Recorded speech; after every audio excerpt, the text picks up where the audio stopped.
I would tell you the story of an odyssey, about a chosen leader who no one wanted and no one expected.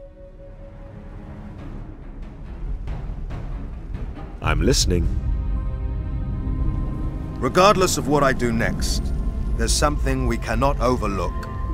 Seamus has the support of the Church of Light, and I do not.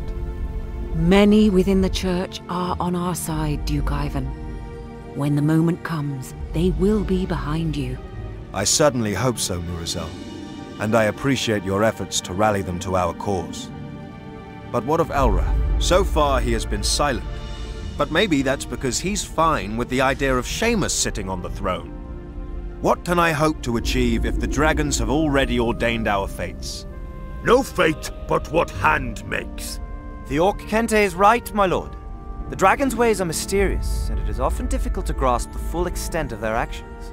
I was wondering what kind of advice I could offer you, my lord, but I seem to recall an elven tale that would fit the matter at hand. Rowena of Unicorn speaks highly of you, Lasir. I would hear your story.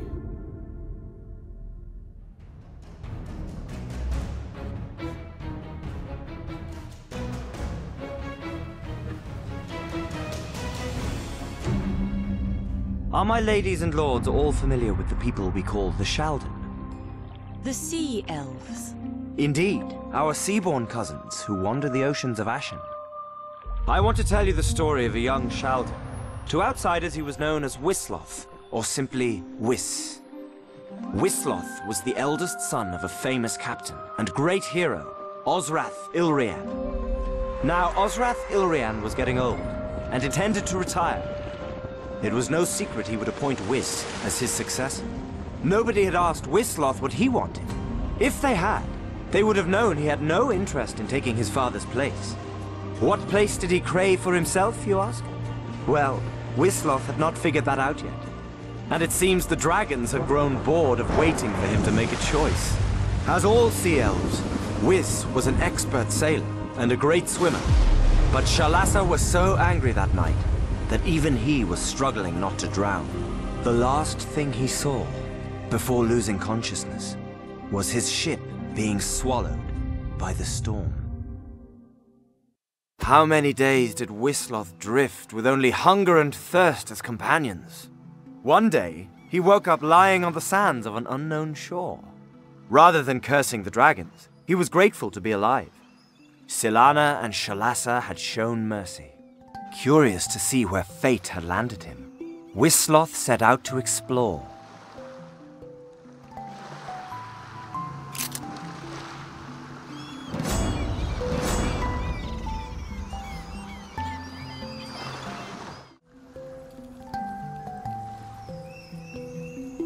The first creature Wisloth came across was a lone unicorn, grazing under the cool shadows of the trees. To Wisloth's surprise, the majestic animal offered to become his mount. Where there are tame unicorns, there are often elves. You know, this story is starting to sound somewhat familiar. Are there white tigers next? There will be no tigers in this story, Duke Ivan, but I can promise you some surprises.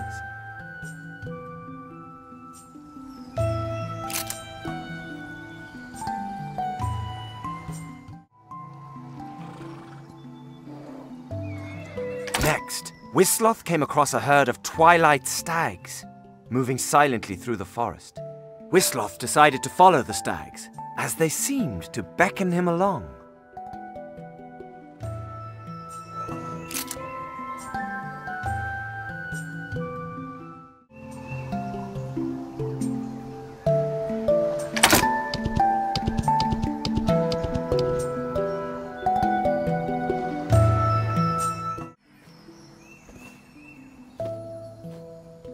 The stags led Wisloth and his mount to a small clearing. Pixies and spirits were dancing around a standing stone, half covered in moss and plants. Though he was a sea elf, Wisloth knew enough about the customs of the elves living on land to recognize a dragon line stone, marking an underground river of dragon blood, the source of all magic. If there were other elves nearby, then he might well find them at the convergence of the dragon lines, where the power would be strongest.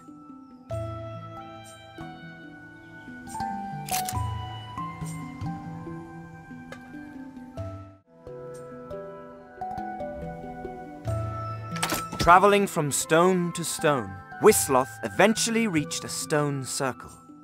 This was what Whisloth had been looking for. A nexus of the dragon lines. As he approached the monument, Whisloth noticed a figure sitting next to the largest stone, meditating. The woman, dressed in the robes of a druid, was probably not older than him, despite her silvery hair. She observed Whisloth as he dismounted, piercing him with her amber eyes. There was a pride and defiance in her gaze, but Whisloth also sensed something else. A deep, familiar loneliness.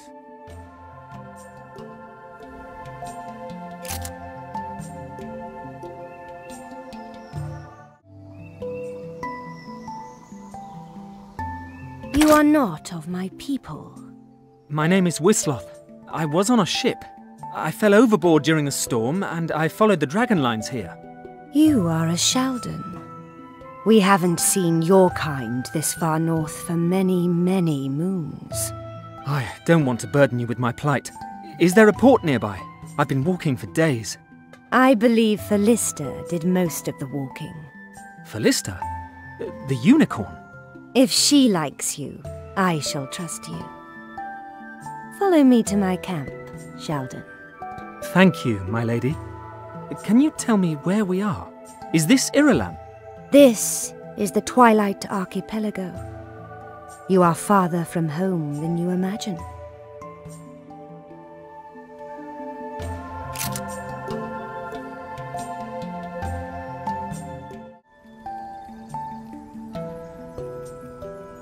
Lady Danann, who is this stranger? Everything's fine, Silreal. Felista has found another castaway. This one seems to be a Sheldon. Whisloth, at your service. A sea elf, eh? Maybe Solana put you on our path to get us out of our predicament. A shipwrecked sailor doesn't inspire much confidence. Anyone can be thrown to the sea in a storm. What is your predicament? We are castaways, Sheldon. Just like you. We were on our way to Dragon Mist Island when our ship was caught in a maelstrom and crashed on the reefs north of here. We built new ships, but they were sunk. A tribe of Cyclops controls what comes and goes from the island, from the top of their cliffs. Cyclops? They can be tricky. Are there not enough of you to oust them from their perch?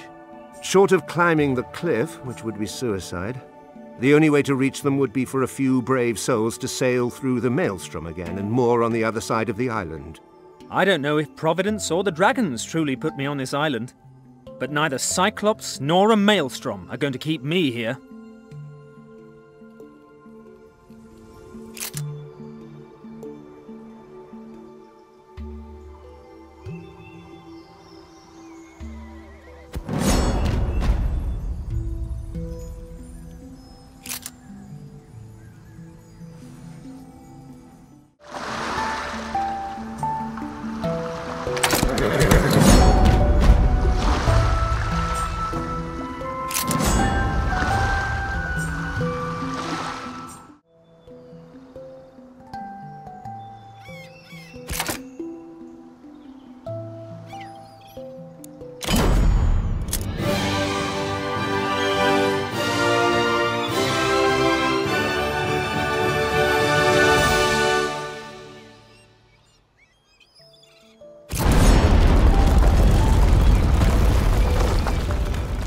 As the true leader of my people, I must thank you for delivering us from the Cyclops.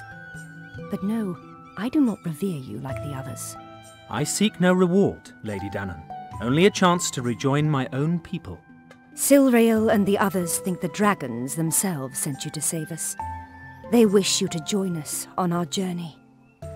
Where we are going has never been seen by Sheldon eyes. It is to our mutual benefit to remain together. I won't survive long in this perilous archipelago by myself. And if you intend to reach that Dragon Mist Island you mentioned, you'll need a navigator. As much as I resent involving a stranger in this, your offer is sensible. Prepare the ship, Whisloth. We're leaving this cursed rock as soon as we can.